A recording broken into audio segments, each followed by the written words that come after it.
Hello, welcome to Felicitations. I'm Felicia Day, and this is my podcast.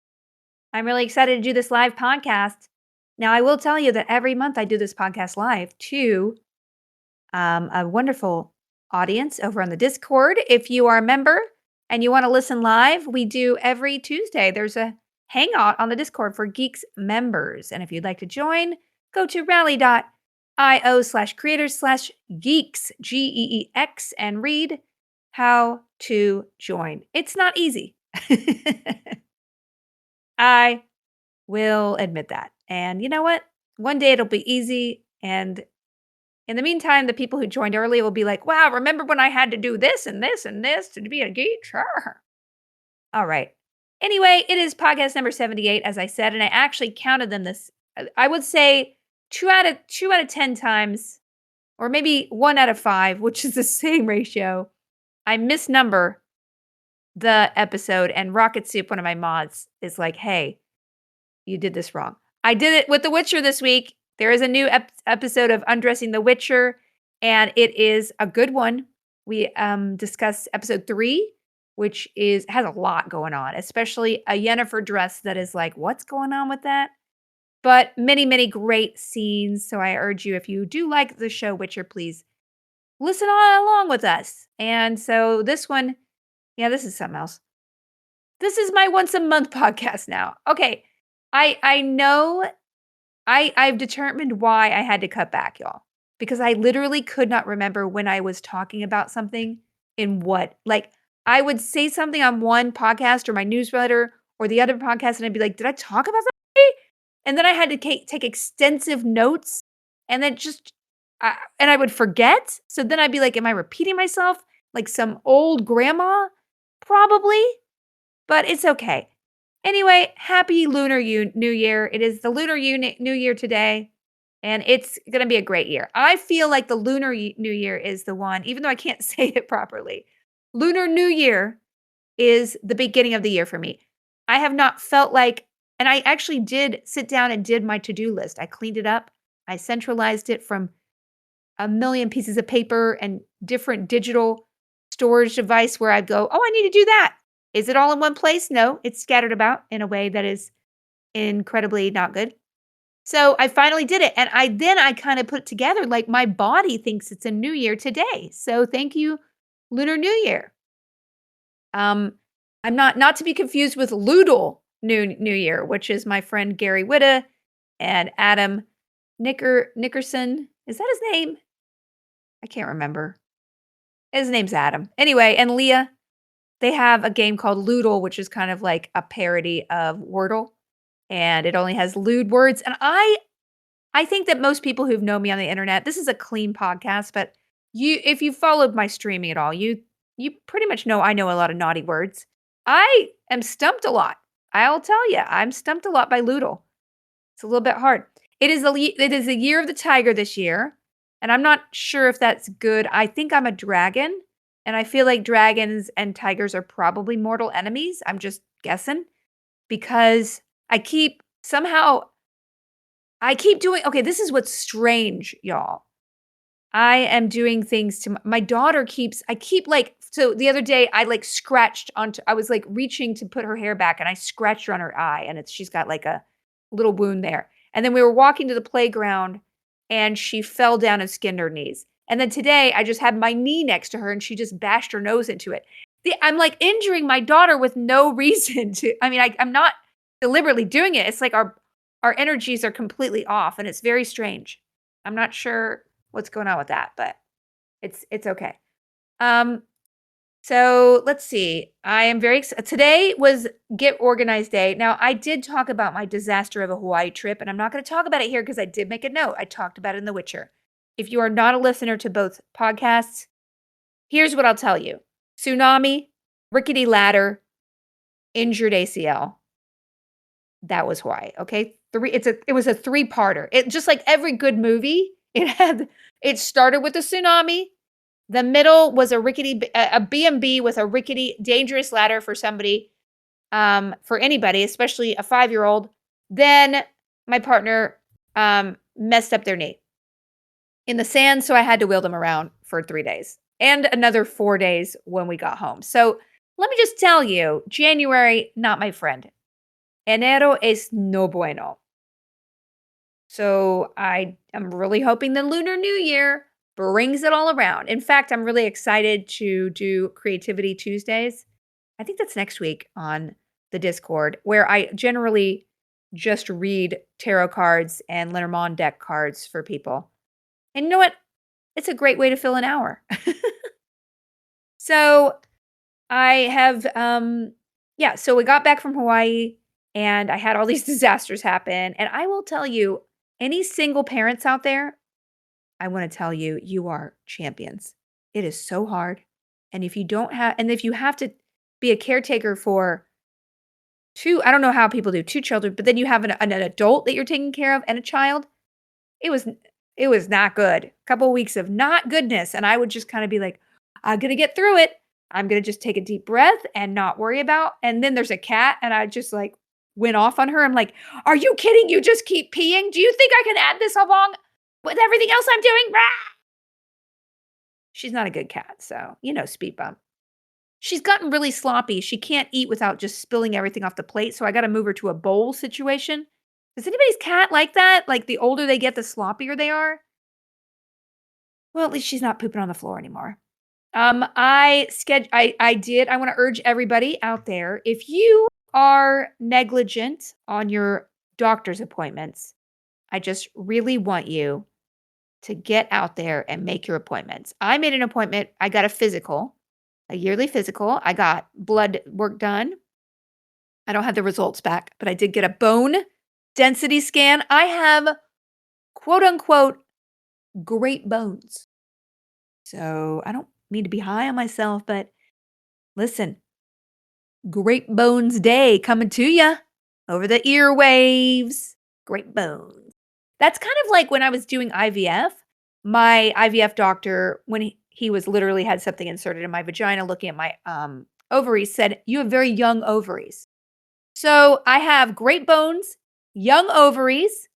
Everything else is crap. But hey, you got to look at the bright side of everything. I just, so then of course you think that okay, I'm going to do this thing that I've been putting off for a year and I'm going to get it done. It's a cascading effect. And the reason why we, we don't do some things is because we know there's going to be a follow up. We don't email that person because we know that we're starting a chain of events that we can't stop and it's just going to take up a bunch of time. Well, physical equals, did you go to the dermatologist? No. To get a mold check? No. Did you go to the dentist? I'm about 8 months late. Did you go to the gynecologist? I'm 5 months overdue. Did you need to go to the gastroenterologist and have an endoscopy done as a follow-up to your acid reflux? Did you do that? I was supposed to do it after 2 years. It's been 5. So basically, I just spent the last week scheduling medical appointments and then rescheduling because I don't know how to read a calendar. So that's been fun, but I did it. I did it all. There are a couple people on the Discord who have done a bunch of things. I know I'm going to give a shout out to MST3A Temple for getting a tooth pulled. I know that we don't want to go. We know that when we go, we're going to have something happen that we don't want to do. It's a natural human instinct. Just get it over with and get yourself an ice cream. But maybe not if you got a tooth pulled because that kind of indicates maybe you don't have the best tooth health. So don't maybe have a prune or a banana. Anyway. So I did that. I was super excited about myself. I got my trainer back just for a couple months because, by the way, I stopped using my trainer in November because it's an expense. I'm like, I can do without that. I did not move for November, December, January. So I was like, oh, I see a direct relation between my exercising and someone coming to harangue me and investing money in it. And I'm like, do I need a trainer? I'm just gonna try it for 2 months, get back on track. I did actually exercise a couple times after I stopped the trainer, but it was because I was in the pattern of doing it. And this is my new theory about humanity. It might be the most obvious thing I've observed ever, but I'm just gonna lay it out there. If you create a habit, you don't think about doing it, you just do it. I think that's some self-help guru came up with that. Was it Deepak Chopra? Sue Oren? I don't know. It's somebody. The guy who wrote, Making Friends and Influencing People? Who knows? But if you do something out of habit, you just do and you don't have that sort of, "Oh, I gotta do this thing." It's just so that's my goal this year is to kinda just create some habits. And I did create a couple of other goals. I just wanna learn Spanish in a more structured way, and I wanna finish the graphic novel that I wanna write this year, and one other project. That's it. That's the only goals that I have this year because always set my goals too much, and at least I started Spanish lessons this morning with my daughter, and she's you know, it's gonna be hard to get her to focus, but she's going to immersion school, and I was like, "At least I can give you a handful of words, girl. So you should be thanking me right now," but she's not. She just wants to play Lego. Whatever. Whatever. I'm doing my best. Doing my best. I need to get my eyes checked too. That's on the list. I don't need to get my hearing checked.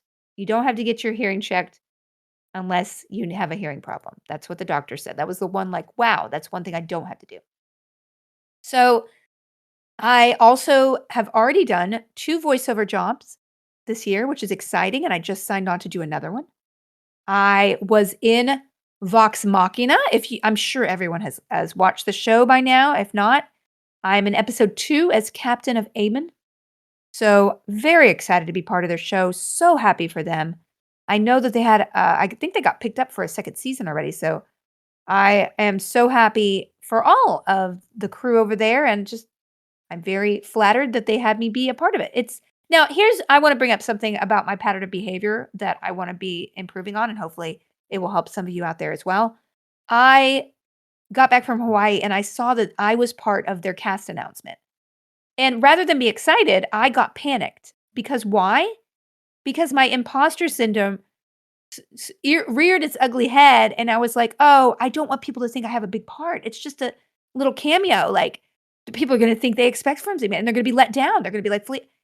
And then I had a stream, and I just started, like, minimizing my role so much. "Don't be disappointed. It's only, like, 5 line, blah, blah, blah, blah, blah, blah." And I was like, "Felicia, you have a job on a really cool show, and your friends made like, why do you have to but this is me, like, I could never make a big deal out of anything. I can't celebrate anything without pointing out and I think it's the internet that's trained me that way, because the internet will not let you celebrate anything without pointing out the one flaw that you should and then also taking you down a couple notches, like, "Hey, there's always gonna be a person who will remind you your shit does stink." Excuse my language, but so I have that mentality because 'cause I've been trained by to be human by the internet, if you can call me human or that.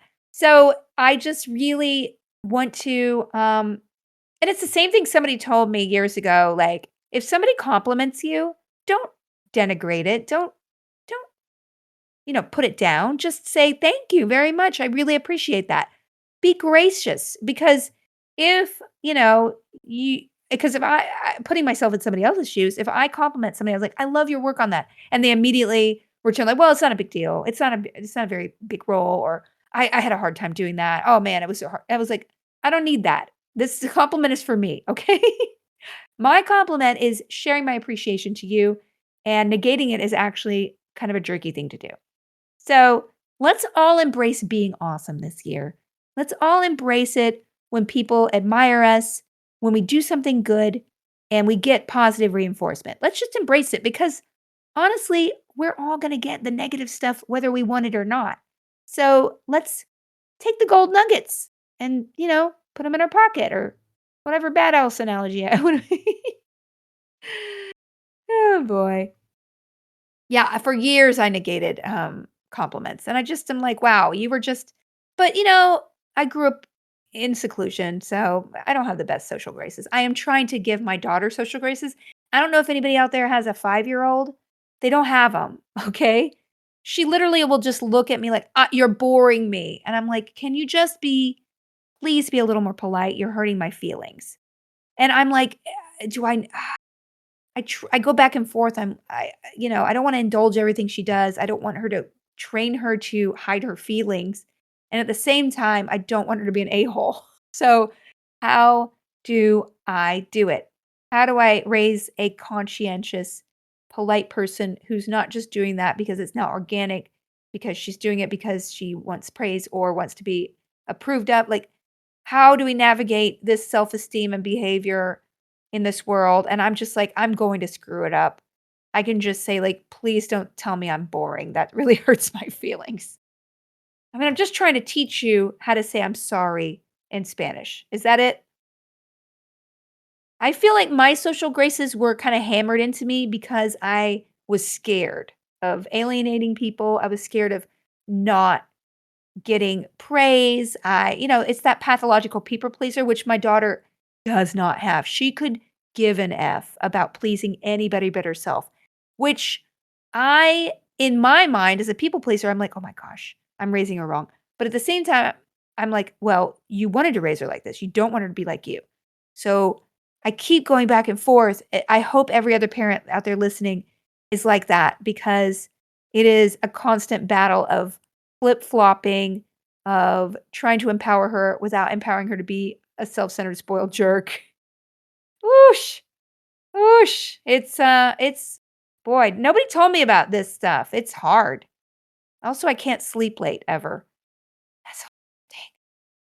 I wanna share something with you guys. I did some ADR for the new MST3K, and it's gonna be a good season. The new episodes are releasing March 4th. It is a month away. I can't believe it's so soon. That's what's blowing my mind. I just can't believe it's so soon. And it feels like just yesterday we shot the episodes. But I think, the majority of the shooting happened before Patton and I did our stuff. But it was really challenging to shoot during COVID. I can't tell you that it was like the most fun, but I mean, it was fun, but there were certain limitations, and, like, I always felt like a jerk when I forgot to put my mask back on between takes, and the whole crew has to have it. It's just yeah, it's a little more complicated, and you're already on the set with a bunch of other people, and just the world gets complicated, and, it was all worth it. So I'm so excited. I'm so happy for Joel, who's the sweetest, sweetest person. I'm excited for Jonah, who not only is a host, but also was a big director this year, and he is so good at directing. It's so fun to be directed by somebody who's an actor as well and just knows how to communicate and has a visual sense, and he's so into music. So it's like, it was really fun. I really, really excited to, yeah, hopefully do more acting this year. But kind of referring to that, I'm, like, just trying to figure out how to balance my days, and I felt really proud of myself. I've been saying no to a bunch of things, and I actually turned down okay, so I stepped back from a project I've been working on for a long time into a less time-intensive role, and it was a really hard decision, but it was kind of like you need to decide to do a day job for, like, 5 months, or you can just kind of do a more consulting thing, and part of my ego was like, "I want it. This is mine. Rah." But then the other part was like, I think somebody will do a better job, and also I don't think I could do a day job. Like, I do a lot of things I love, and I kind of I just thought about back to the Geek and Sundry days where I was, like, going to the office, every day, and I will admit that the Geek and Sundry office was never the office I wanted. I could say this, I could say it. I deferred to other people in the construction and sort of even just the vibe of the places we rented, and it was not my style. It was not a joy to go into, and it was way more corporate, and we didn't even rent places where there was a place to shoot, and it was just really hard, and when we moved into Legendary, that was a little alleviated, but it was really far from where I live, and also there were other things going on, which I actually can't talk about, but, um, yeah, I I don't and I kind of question myself, I'm like, "Well, if you really had made that office, like, something that you'd love to go to, that was really quirky," and, like, I mean, none of you will probably go to Rhett and Link's office, but it is the coolest place ever. It, um it really, really just had the vibe of creativity, and they had shooting space, and, again, there was a lot of naivety and inexperience going on a lot of people's parts in making some decisions, but we were just kind of flying by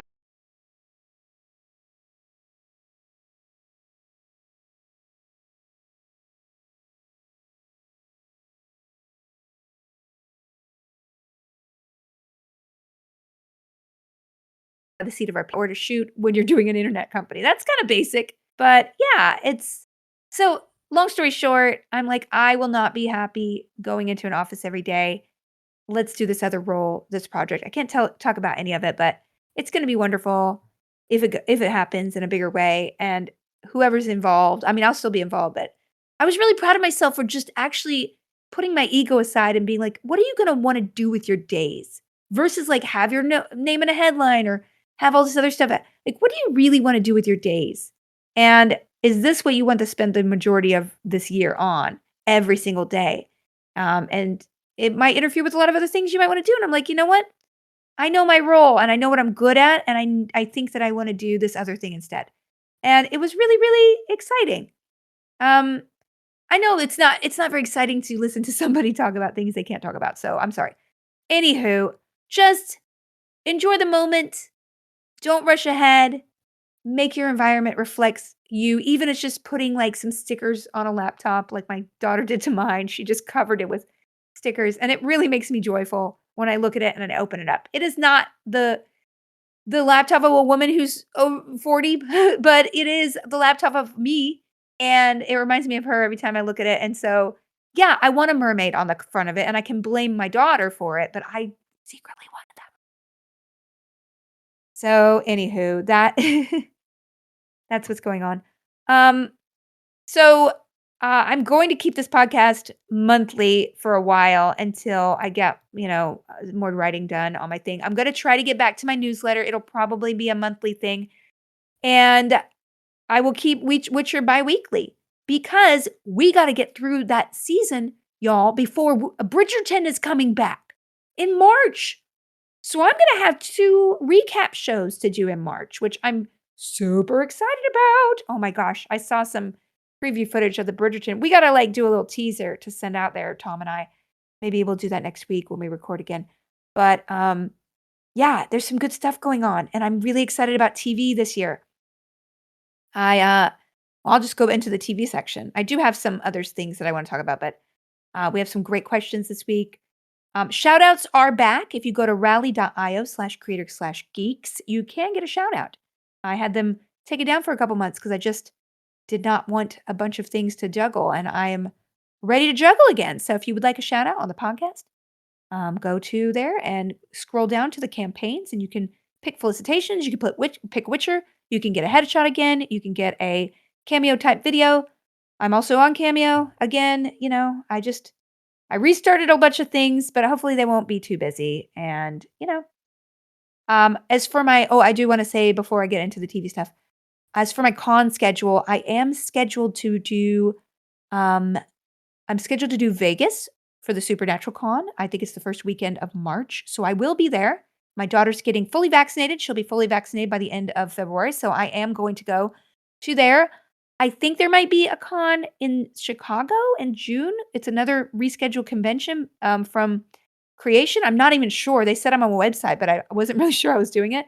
Other than that, I don't think I'm doing any cons this summer except one that I'm scheduling for Europe, and I will announce that later. So it's going to be a really light con year, and that's going to be okay. I am excited to get a bunch of creative stuff done this year, so I have lots more to talk about next year. And if something comes up where I just randomly, decide to go somewhere if they invite me, it might happen, but I will not have a very full con schedule this year. Just to let you know, it's still a weird time out there, and I don't know about you, but I surrounding myself with thousands of people is still I'm a little bit gun shy, a little bit still, but at the same time, I wanna get out of my house. And so it's something. Okay, so talking about TV, um, I do wanna give a shout out to, The Wheel of Time, which Bonnie and I did an amazing discussion that I had such a good time doing, discussing The Eye of the World, the first, book in Wheel of Time, and comparing and contrasting and kind of talking about the first season of the show. If you are a Geeks member, it's in the archive section of the Geeks Corner. And then next month we are reading Kindred by Octavia Butler with the Geeks Book Club. So if either of those appeal to you, the Geeks membership is very low price right now. It's like $6 or $7.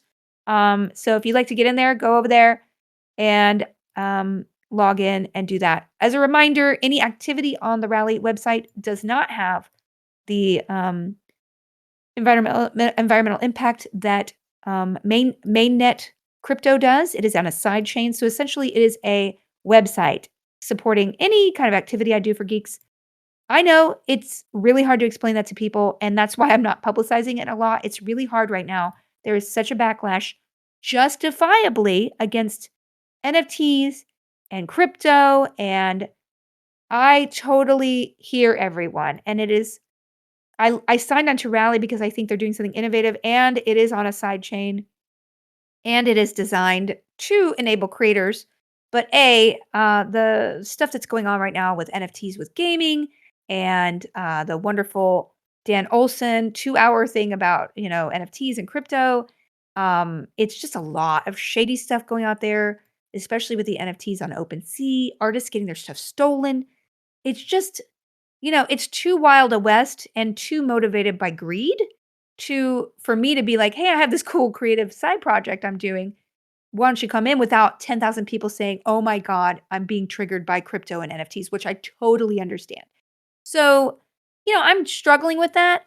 Also, there's some things that Rally hasn't rolled out yet that will make it a little more the utilization for creators to make it easier to make stuff to be there. And so I just want to say up front that I totally hear critics of everything, and I'm trying to balance this wonderful creative community that is, being built with the being aware of the world. And it's really tough. It's tough. So I'm doing my best. I just want to say that I am working on a really cool scripted podcast for geeks, and it will be for anybody who just wants to, purchase it and download it. So it really won't even have anything to do with that geeks thing, except it's on the platform. So, I'm going to continue to try to do moral, ethical things with the geeks currency and the Geeks Club, and just do what I signed up to do, which was have it enable my creativity more.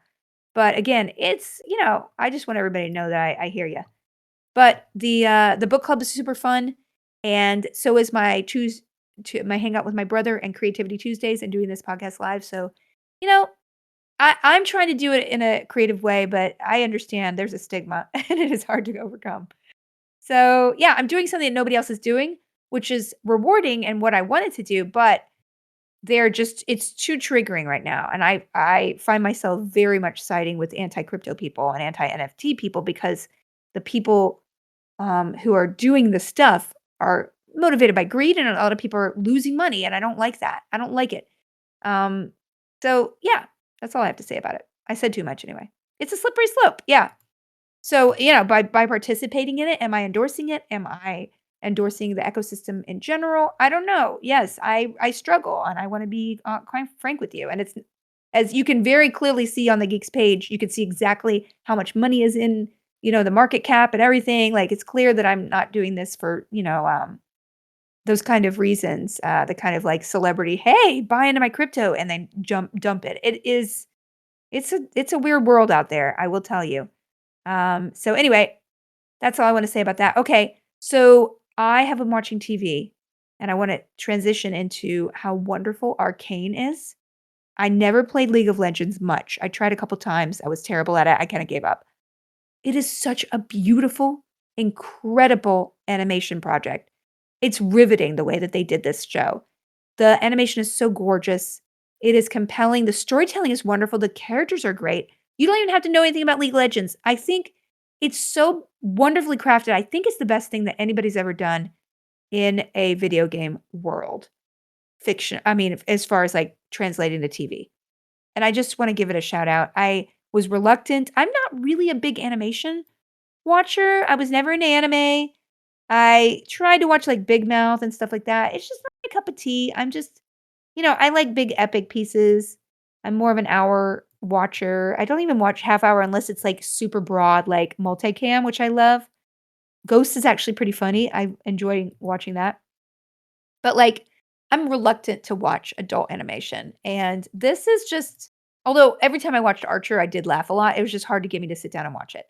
So I just love it. I love it so much, and I just want to recommend it. I did try BoJack Horseman, and it just depressed me. There was something about it that was so it was wonderfully written. It's just I think I caught it at a time when I was at a low point, and I was like, BoJack Horseman is very If you're in the industry, it's very, like, disparaging in a sense. I mean, despairing? It caused me despair? I don't know, whatever.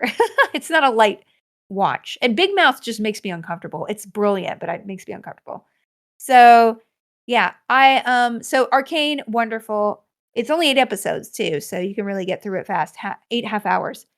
I'm trying okay, I'm watching Gilded Age too, and you don't even know how much I love Downton Abbey. Boy, do I love Downton Abbey. I love it. So Gilded Age is a show I've been waiting years for. I usually don't say things negatively about I'm not gonna be negative about it. It's good, but it's not Downton Abbey, and I think I wanna just say that there's a couple of casting decisions. I'm like, "Ah, this person just" I mean, but the actors in Downton Abbey elevate the material so much, and the material is wonderful. And it's so hard to juggle that many characters. It is as a writer, I just am in awe of Julian Fellows. But at the same time, there are a couple of casting that I just can't hook into the actors. I just watched the second episode, and I know I said I was over binging, but they're releasing it once a week, and ugh, I need more. I need more. I just need more. I love what Amazon does, which is like drops 3 episodes and then it has like 5 to 7 more episodes that you can watch week and week. So they kinda give you a big old chunk, a bigger chunk, and then you get to watch weekly. So, I don't know.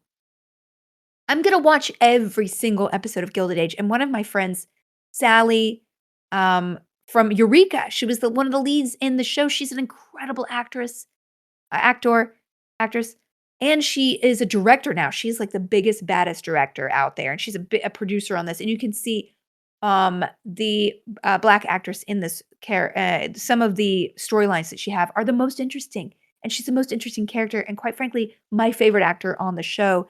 And I know that Sally is influencing a lot of that, as well as everything else. She was my director on The Magicians. She's directed some of the biggest sci-fi fantasy, and I just am in awe of her. I'm in awe of her. So, yeah, she is just so great, and, I mean, it's worth watching Gilded Age for her. So and also, I mean, Cynthia Nixon's in it, and I did a movie for HBO with Cynthia Nixon. She's one of the nicest people ever.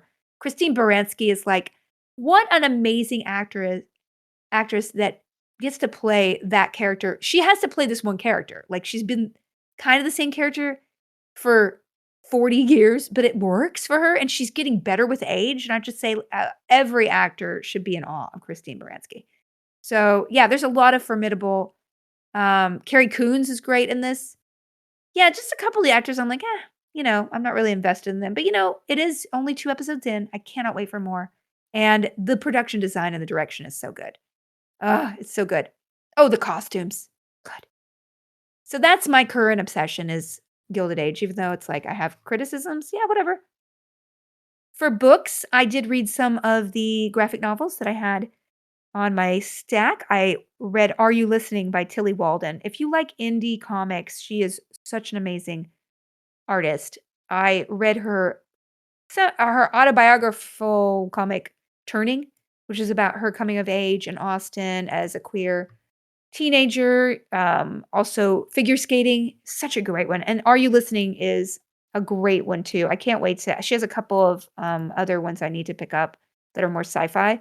I just love that she has a style of art that is very accessible, but also not too, commercial, and the way she uses negative space is just very impressive. I read The Daughters of Yis by M.T. Anderson and artist Jo Rioux? And that was also really, really great. I loved it was kind of an adapted fairy tale, and I found the art to be really beautiful, and the storytelling was great too.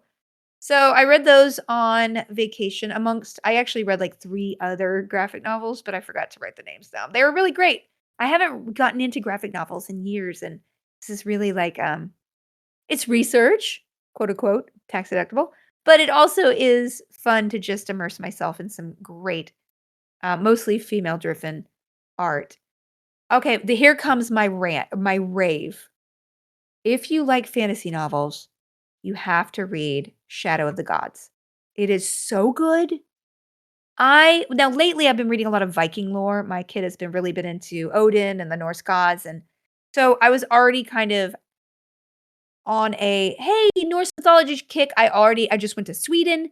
I toured with a Viking expert who gave me a lot of context I didn't understand about the Viking age and how all people weren't Vikings. They were the people who went out, and it was just kind of an era of existence that had Vikings or people who called themselves Vikings. And this is sort of the fantasy Joe Abercrombie, George R. R. Martin twist on Norse gods and mythology. And it has magic and fantasy, but not too much of it. It's definitely grim, dark fantasy.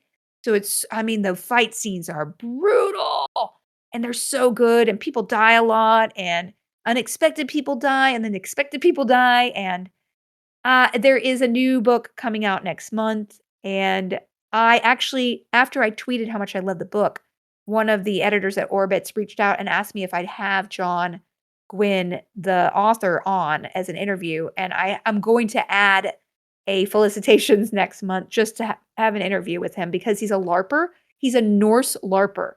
I think he lives in Canada. So he is a true geek and he has such an authentic love of Norse mythology, and it really shows in this book. So, if you want a big, thick, honkin' fantasy book, Shadow of the Gods, get in there. It's really, really good. So, listen, if you tweet it, it'll come sometimes.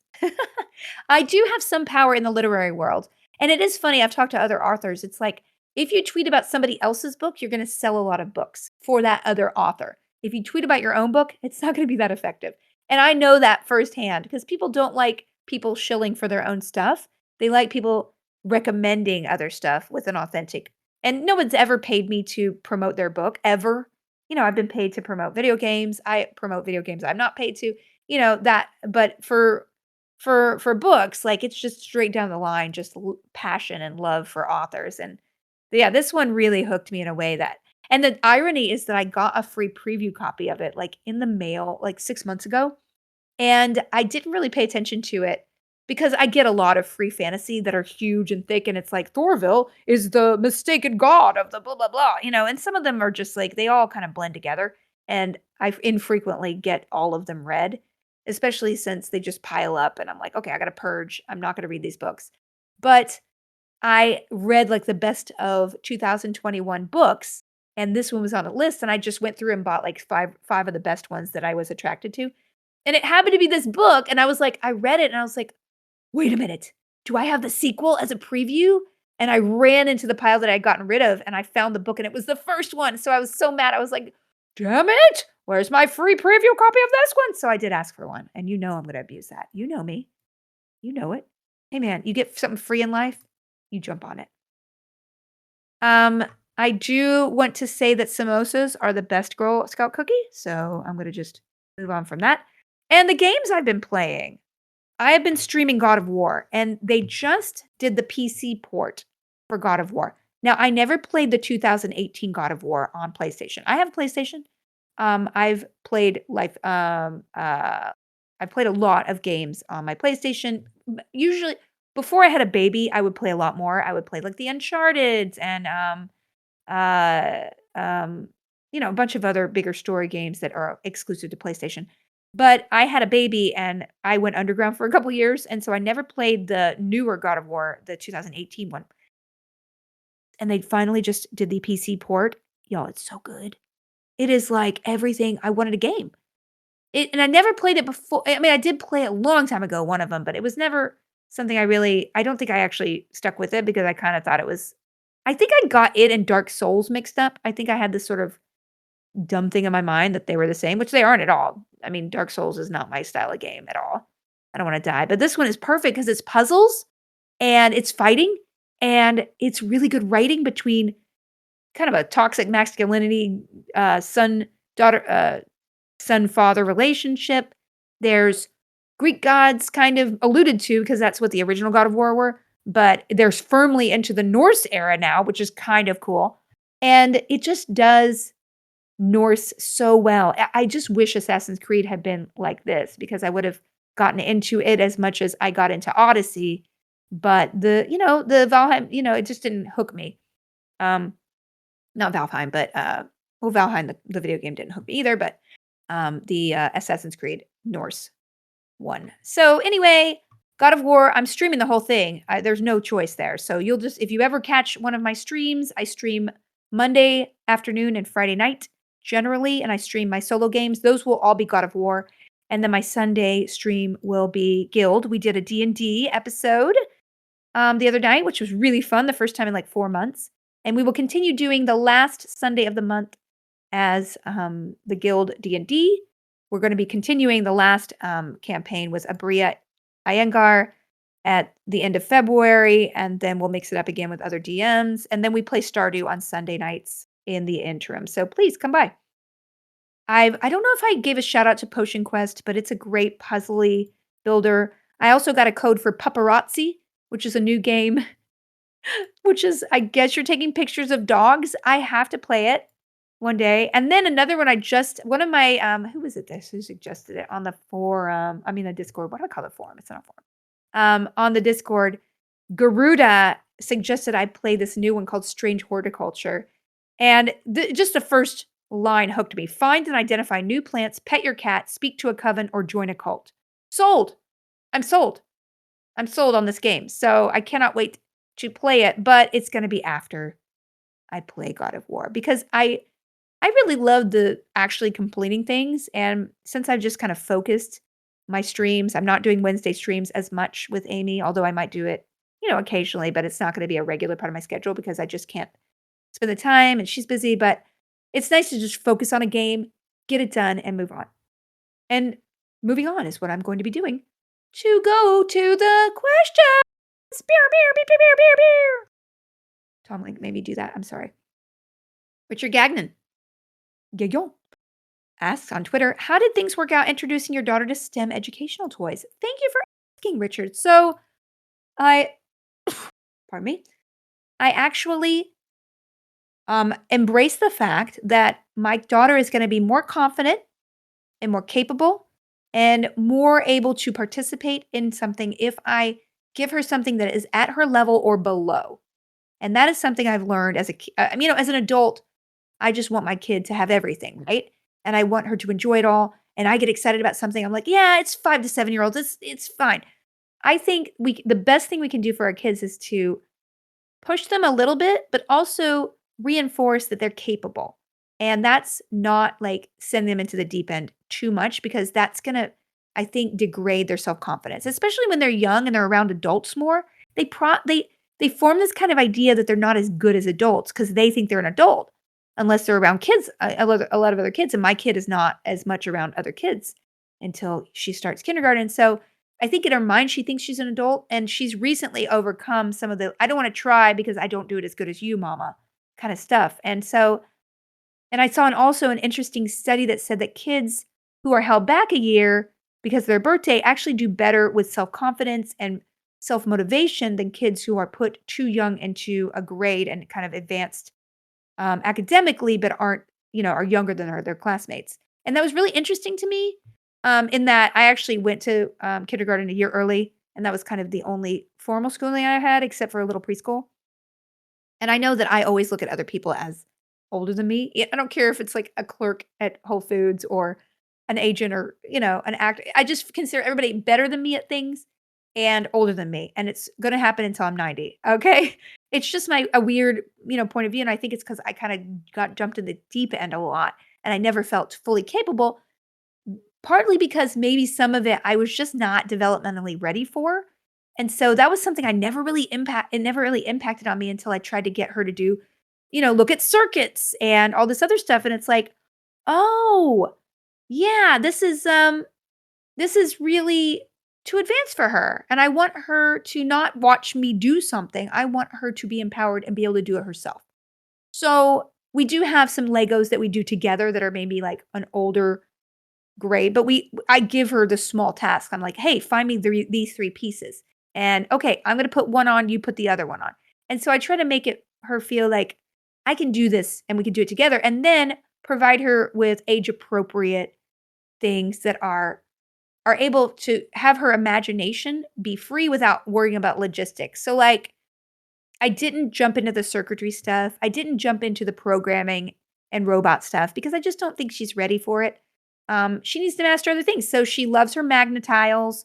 She loves some of her other building wheels and stuff. And no, she's not making actual, she's not putting the gears together to actually work on, work as a machine. She's just playing with them.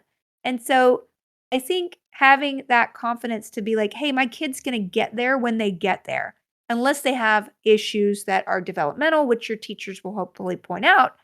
Every time I've tried to push her to do something before she's ready, like potty training or sleeping by herself or whatever, it's gone horribly and it's been a struggle and I think has been a negative experience for her. That's why I'm not pushing her to read. I know she could read if I sat there and it was like, hey, I know she knows all her letters. I know she knows how to put them together, but she is not wanting to do it herself. And it is everything in my power to not try to push her. So it's really tough, especially with the Spanish too. I just want to push her to learn. I'm like, okay, you need to really pace this out, make it easy and fun, or it's just not going to be something she has a passion for. And that's not what you want. You don't want to impose something on somebody like, oh, I gotta go to piano. It's really tough. So yeah, it's we're all just struggling. All right. So thank you, Richard. I do have a wonderful list that Twitter put together for me, and I continue to look at it every time she has a birthday. I look at the list, or I want to get her a toy or do something challenging. I look at the list. And I'm like, oh, maybe she'll be ready for those circuit building things when she's 6 or 7. I think she'll be ready for Minecraft when she's 6. That's very cool. So, it's a lot of work parenting. All right, Lucifer asks, after showing your Steam account on Twitch, I saw you have 250 unread messages. My question is, how do you cope with having so many unread notifications on your social media accounts and other locations? Do you have a special method in not letting them annoy you? This one spoke to me so much because I used to be fanatical about answering them. And at a certain point, y'all, it is impossible. And I hate the fact that somebody might, somebody texted me or DM'd me on Twitter and said, I just was diagnosed with, something and I'm really struggling right now. And it was not, it wasn't a close personal friend, but it was, a fan who I had followed a while ago. And I just didn't check it. I don't check DMs. And I felt so bad. And then I'll go to Facebook and I'll see that someone from, my college years was trying to get in touch with me. And I never checked my Instagram messages at all, and amongst a lot of dick pics, I did see a couple. I was like, "Oh, no. That person wanna get in touch with me. That one person wanna give me something free." So, I can't pay attention anymore, Lucifer, and in fact, my goal is to turn off all notifications. I went to Hawaii, and I turned them off, and I did not check anything. I didn't actually check the main Twitter feed, and I felt so good. And today, I found myself death scrolling, and I was like, "Felicia, go to your Spanish learning app instead. There's nothing here you are learning. You could check the news once a day, but you need to stop it." So, at a certain point, you also this is what I think. If somebody just knocked on my door and was like, "I need to tell you something," I would be annoyed, right? I haven't invited that interaction. That interaction is something I can't control, and I'm annoyed. You should have, like, prepped for this. That's how every single person sending an email, sending a tweet, I have the community app where you can get community updates, if you text 310-510-6191. If you text subscribe to that number, you can get updates. But I need to put the time into putting, people who want Geeks updates in one thing and only bothering them when I have a Geeks thing, or people who only wanna be notified with Twitch streams. I'm gonna be doing that in the next couple weeks. But there are so many wonderful messages I get there, and I do look at them, but I cannot respond to every single one, and some of them I just can't look at. It is just we all have to embrace the fact that we cannot be available to other people all of the time, because then we have nothing of ourselves left. So, do your best and apologize later or just delete things. That's what I do. I have a couple of friends who just don't answer if they don't wanna answer, and they are super fancy and they're awesome, and I totally respect them, and I want to emulate them, but then I feel too guilty, so all right, 2 more questions. Boy, I'm talking a lot. But hey, you get a longer podcast if I do fewer a month. Hey! My bright side? Okay. This is actually my last question. Des from Twitter asks, What do you think your anxiety journey has taught you? This is such a profound question. I don't even know how to begin or end on it, but it really did. It spoke to me because this week I am going to.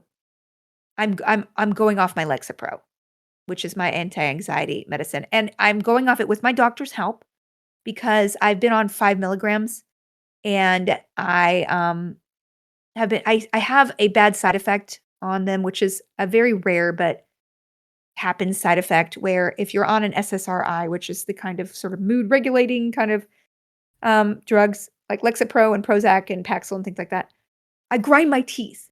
And on the Lexapro, I grind my teeth so bad, and my teeth are so messed up right now. I'm gonna have to get like one of my caps replaced, and because it's cracked, and then the other ones are like it's a mess. And so I'm tired of grinding my teeth, and I have weird lucid dreams since I've been on the Lexapro where I'm literally watching my dreams and I don't think I'm resting 100%. So my doctor was like, "Hey, you're not on high enough dose to really help and you're not on low enough dose to kind of get rid of these side effects." So I recommend going off of it for 2 months and just see. And if you are feeling anxiety coming back in a big way, we can look at doing another drug. And I was like, that's wonderful. So I'm on but I'm being very careful about weaning off. And please do not consider this endorsement or anything about going off your meds. Please talk to your doctor if you feel like you are not being helped or need a change. Your doctors are there for you. But anyway, so I'm doing every other day. My sleep has been messed up a little bit, but um, but I am sort of kind of looking at a time that hopefully in a couple months I will be off this and see. And it's the drugs gave me a clarity about how anxiety ruled my life in a way that was so valuable because learning to live, without that anxiety and having just a baseline of like, oh, I'm not thinking constantly about what I need to do next and what's going to happen that's wrong and what I'm doing that's wrong and what the future may bring that's horrible. And I'm not flipping out every time something unexpected happens in my life. And so I'm hoping that I've kind of rewired my thought process and I know what my stomach feels like when I'm relaxed so that I will be aware if I feel that again on an ongoing basis and I can't control it so I can go back on them or another bed or B just realize after years of this I didn't have to live like that. I didn't have to live like that. There were things I could do, and I accepted it as a part of my being in a way that I know that I didn't seek enough help because part of me thought that my creativity and my drive was connected to that anxiety, that it was part and parcel to part of my success. And in looking back in some of the decisions I made in when I was in a vulnerable sort of crossroads, the anxiety did not help me make the best decision for myself. And so that's what I have learned in my journey with anxiety. That, it could be the way I'm wired, it could be the way that I was brought up, it could be a combination of those things. But the self awareness to know that it wasn't inevitable to behave like that, it wasn't part of me. It was, if you read Embrace Your Weird, which is, it has a big, Embrace Your Weird is my second book I've written. And it's a sort of an interactive workbook, but also it has a lot of essays about all these things that I have learned to cope with. And I wrote a very, I think, articulately about it, but it wasn't until I got on the drugs that I really was able to put a lot of that stuff in focus and in gear because I was freed of my body just freaking out without my mind being able to control it. And so I know that there was a wiring situation where, when someone startles you, that's what I would feel 20,000 times a day when I got an unexpected phone call, when I laid down to sleep and I thought about the next day or the next month or the future. So um, I just want to let you guys know that whatever it is that you are struggling with, or if you're struggling in life and you don't know why, there is an alternative for you. And whether I would start with a therapist, I would just start with talk therapy and I would, and then go from there. Um, you have to really figure out who you are underneath those layers of dysfunction because that's what I believe the anxiety thought it was helping me. And that's another thing that was a big revelation. It's me thinking I'm helping myself with that anxiety. But in fact, it was sort of programmed into me either, genetically or environmentally or a combo, whatever it is. That wasn't me. But I never got to know myself truly because I was letting that be sort of the coat on who I was. And so, yeah, I would just I would urge everybody. And yes, cognitive behavioral therapy is super, super valuable. It's actually better than medication. I had to have the medication, I think, because I had a baby and my hormones exacerbated my problems to the moon, where I wasn't functional anymore. That was something I really, talk therapy only got me so far because it was literally my body was just having just a mess. But, maybe I just want to urge you guys, be proactive about it. Be proactive however you can, whatever resources you have. You don't have to be like that. So anyway, um, I just, that's it. This is a really long podcast. I want to thank all of you for being here and listening. Please subscribe and spread word. As I said, we are going to be visiting once a month together, and it's really nice to be able to do an hour podcast live with my audience here on Discord and just for later. Love to hear your questions. Please drop them in the Felicia Adventures channel in the Discord.